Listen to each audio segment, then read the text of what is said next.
Hey, what's going on? It's been a while since my last video. I wanted to come on here and give an update. And, um, also ask, how are you doing? What's going on in your life? Please put it in the comments below. And man, if you sent me an email, I appreciate it. We received several emails on, hey, how are you doing? Y'all doing all right? Where you been? What's going on? How's your grandbaby? And it means the world to us. Thank you so much. Amelia Rose is doing fantastic. She was diagnosed with neuroblastoma. It's a child's cancer back in January.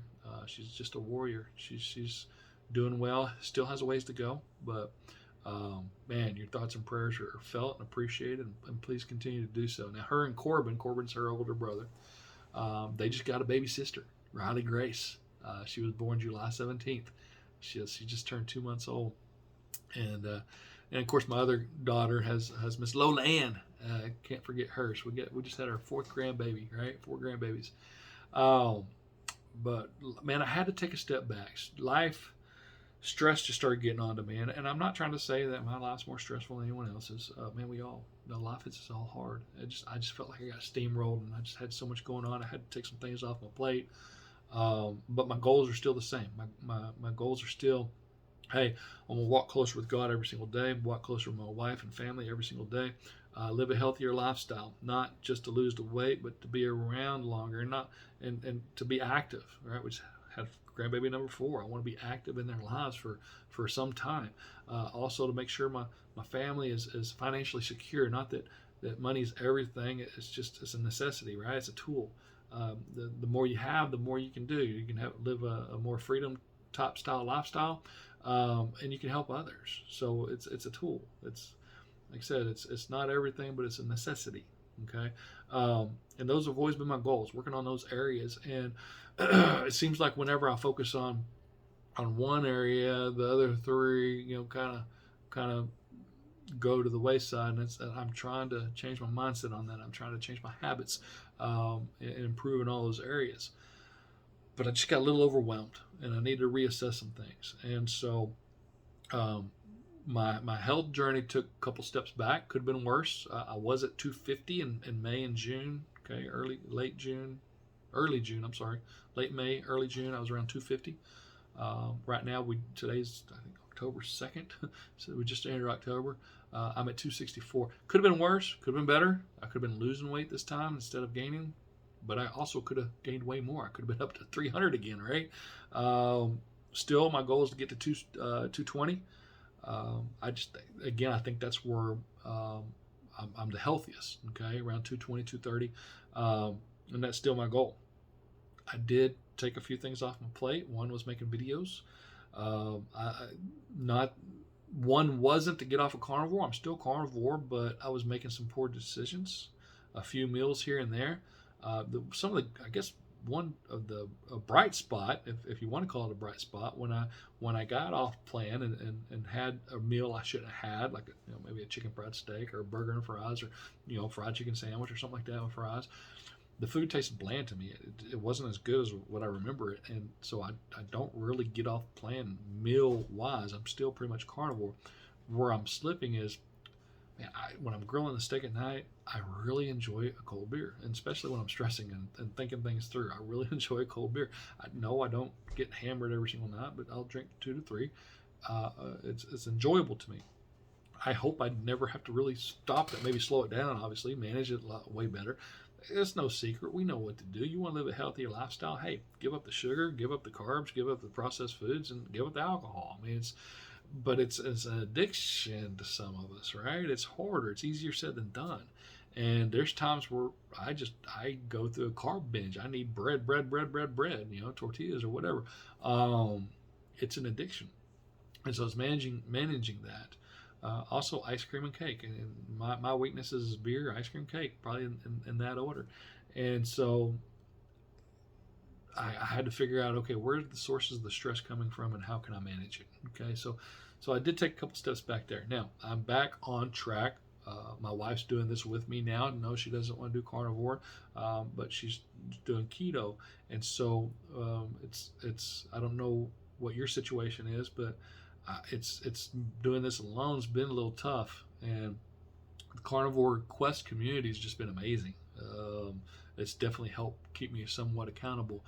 Being in the background, watching what's going on. Larry and Cassie, their story is just so encouraging. Great story, and the community they put together is really inspiring. It's just a bunch of people with similar goals, similar struggles, and everyone helping everyone. And it's just a loving, awesome community. And that community is really helped prevent me from being over 300 right now, right? So hitting the carnivore. And I want to reemphasize, I haven't really stopped the carnivore meals. The only thing I really stopped is from doing 1 meal a day, OMAD, back to 3 meals. And I did that because I think I was having some digestive issues. I was having a pain right here doing 1 meal a day. And my doctor, he didn't say stop the carnivore. He was fine with carnivore, but he said maybe spread out your meals. So I'm still doing eggs in the morning. I'm doing beef patties in the afternoon, whether or not I make my own or I go through a drive-through. I just order beef patties. Everybody's got a button for beef patties. It seems like these days it's pretty common. What I have found is a lot of places automatically put cheese on them. I just have to tell them, no cheese. And then steaks for dinner. Now, instead of doing a 1.5 pound to 2 pound steak like I was doing when I was doing OMAD, I do about a 12 to 16 ounce steak, and it's either a ribeye or sirloin. It seems like our local Brookshire's grocery store, they did $7.99 a pound on ribeyes last week, $4 a pound sirloins this week. So I stock up on those. The other steaks I'll get from time to time, but they'll do strip steaks, they'll do T-bones, but I really enjoy sirloin. Is probably my favorite now. Sirloin with a bunch of butter on it. I still like ribeyes, but sirloin is probably my favorite. So I'm still doing pretty much carnivore meals, and then I'm screwing up with the cold beer, ice cream, cake.